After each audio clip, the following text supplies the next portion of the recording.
Welcome back, everyone, to Mindful Leadership Beyond Borders. Betska, the Guru Coach, and Raj Vashisht from Delhi, India. And our guest today is Warren Miles Pickup. And in our first part, we were discussing what does it take to become an Amazon bestseller.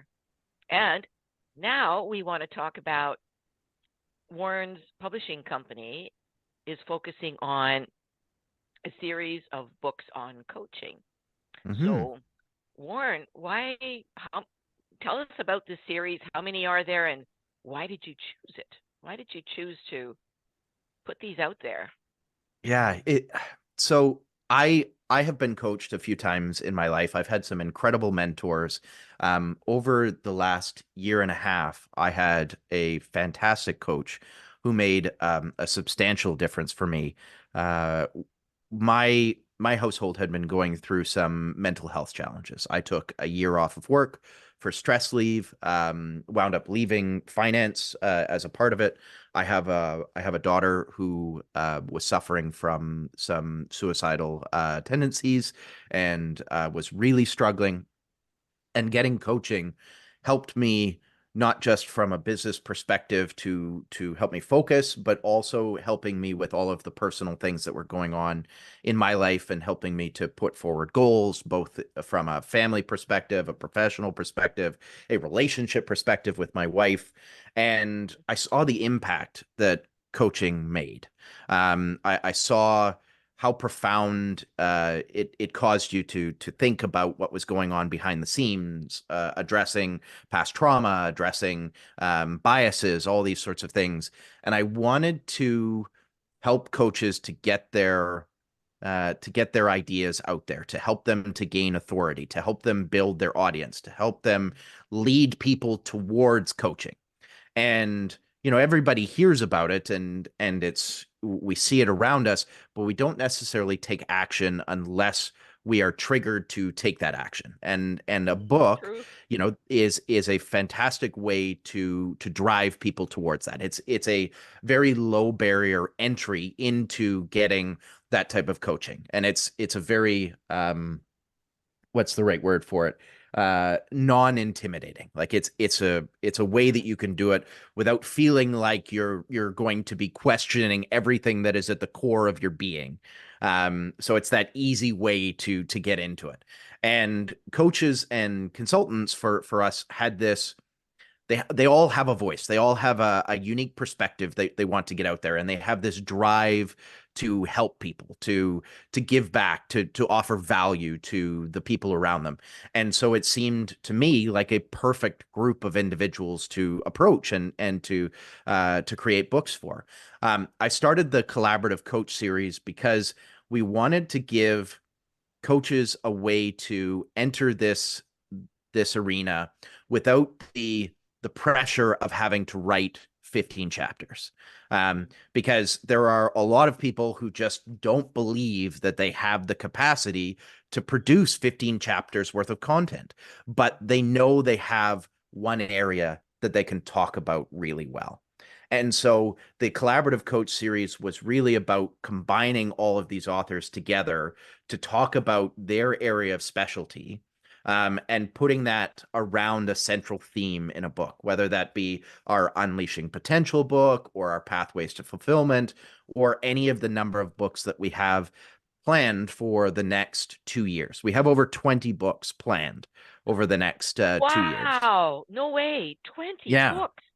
Yeah, Oh, it's very exciting, and we have authors reaching out to us wanting to be involved, and it's been a fantastic process. And I wanted it to be more than just the production of a book, because there is so much content out there that it needs to offer something else. And so by having this be a multi-author book with everybody being authors specializing in different areas, I called it the collaborative coach series because I wanted the coaches to collaborate with each other. I wanted this to be there to be a sense of community and sharing and this rising tide floats all boats. We even structured the compensation structure for the authors around that with a profit sharing pool, so that everybody was able to partake in the success of each other, that it wasn't going to be individually driven by any one particular author. It's meant to be a full collaborative process where we're sharing our social media, where we're sharing the successes and failures of the process and of each individual practice that each coach has. And so I was really shooting for it being the most valuable experience that these new authors or experienced authors could have in the publishing process, because they felt that level of support that you don't normally get when you're creating a book on your own. Right on. Wow. Well, I have to tell you folks, the book that I'm involved with is, as we've already mentioned, Unleashing Potential. And Warren started off by gathering all of us authors together, and he gave a slide presentation of what the program could look like if people wanted to participate in it.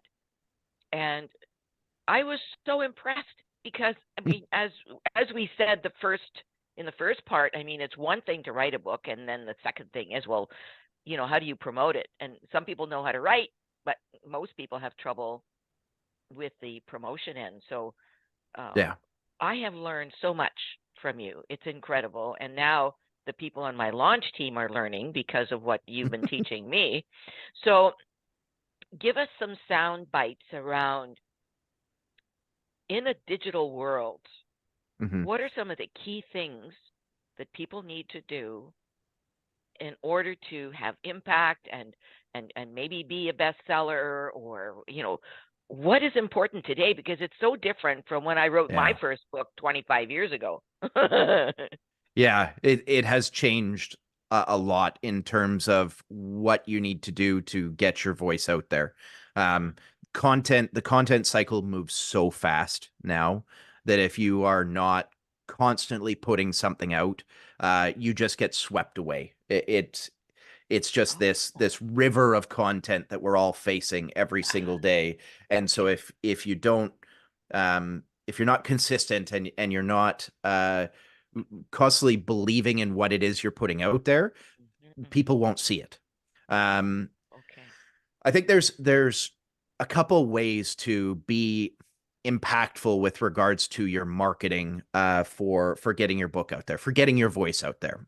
Generally, it doesn't even have to be about your book. It just, in terms of having your impactful sayings, your voice out there, you either have to be profound, and that could be positively profound, or it could be contentiously profound, right?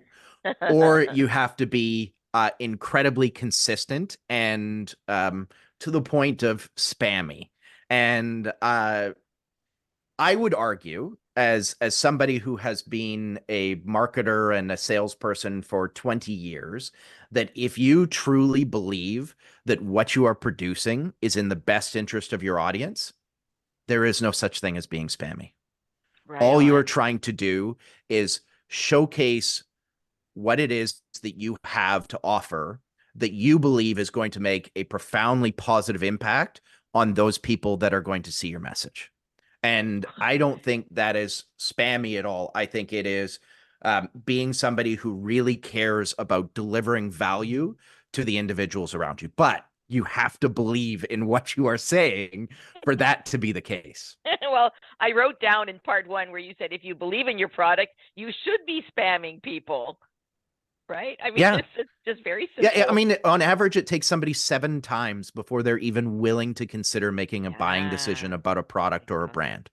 Yeah. Right? And then you're looking at multiple times in addition to that, so that you are hitting them at the right time, because we are all so busy. If I'm scrolling on my phone through social media, chances are I've got 5 minutes between meetings or something like that I'm checking because I've got notifications or whatever, right? During those 5 minutes, if I see something that I want to buy, unless it is incredibly easy to buy it, I'm going to postpone that and probably forget about it. Forget about it. Yes. But when I'm back at at home and I'm lying in bed and I'm scrolling, right? I may have more time to make that purchasing decision, but if I don't see it again, I may never make that decision. Yeah. And so Exactly. there's an argument for being repetitive in what you are putting out there from a marketing message. Okay. And it's not that people are going to go, oh, I've seen this before. If they do, that's fine. They'll click on that they've seen it before and they don't want to see it anymore. You're not, there is no, you shouldn't be afraid of offending people with a message that you believe in. Mm-hmm. Yeah, absolutely. So that's my soapbox. Well, let me share with you folks my experience in a little bit more detail. So Pixel True, which is one of Warren's companies that does a lot of the graphics and so on, what I received from them blew my mind. Okay, so I've got 6 infographics, detail on what percentage of people are depressed since COVID or something like that, real serious information. And then we've got 70 quotes from the inside of the book that I'm a part of, Unleashing Potential. And then they've got what they call carousels, right? Mm-hmm. When, for example, on Instagram, people like to do this on their phones, right? Click, click, click, right? And so it breaks the pattern. It breaks the pattern. Yeah. So carousels are meant to people to, they can see that there are 2 or 3 more slides behind it or messages behind it. And then Pixel True also developed 20 or 22, however many there were, specific images, graphics for my chapter on Mind Kinetic. Yeah. Excuse me. So, and the list goes on. There are trailers. There's a landing page. So I'm just telling you, Pixel Publishing knows what they're doing. Well, I'm incredibly grateful for that. I really appreciate it. We always, I mean, there are inevitably bumps and bruises in any process that we go through. But we are an organization, much like myself and my personality. We're an organization that's always looking to improve, and we fix things as fast as we can. Much like when I'm working with my own coaches, that sort of thing. It's about looking inside to see what can I fix? What can I do better? How can I be consistently improving? Mm-hmm. Yeah. And what I find about Warren, folks, is that he's very humble, and just what he just said, right? I mean, everybody can improve. We can all improve, and to actually acknowledge that on a podcast, I flip my hat to you, buddy. So thank you. I get told enough by my 3 daughters and my wife that I have flaws, so I'm pretty conscious of them. So Warren, final thoughts from you, Raj. Final questions for this wonderful man before we close part 2. I'm very impressed. So I don't feel I will ask any question because he already gave all the answer in a very beautiful way. He did a great thank job. you. Very easy way, and very easy way you explain. Otherwise, the author and the books, it's very complicated. It's not easy because a lot of people, they didn't understand. They are, even I also. There's a huge amount of steps to the process, which is why we created it, because you can't be a specialist in everything. It's just not possible. I am not a specialist in everything. Each of my businesses has partners that are specialists within different areas, because I wanted to make sure that we have experience in those areas and can bring in unique skill sets. And so trying to do everything on your own inevitably leads to inefficiencies, errors, and frustration. Whereas, utilizing teams of individuals, whether they be designers or editors or marketers or anything like that, to help you to get through a complicated process, makes it easier. It makes it more expensive, but it makes it a much more enjoyable process, particularly if you're getting the value for what you're paying for, which ideally is what people are getting with our organization. But in terms of final thoughts, I would love to impress on the listeners how important coaching is and how impactful it has been myself, on my colleagues, on all the individuals that are involved in the books, that it has the power to have a profound impact on you when you are taking in those voices and looking at them from the perspective of areas for improvement. And I would impress upon everybody that if you have somebody who is a great coach for you, that you should be talking to them and utilizing their knowledge to constantly be working on yourself and improving. Wonderful.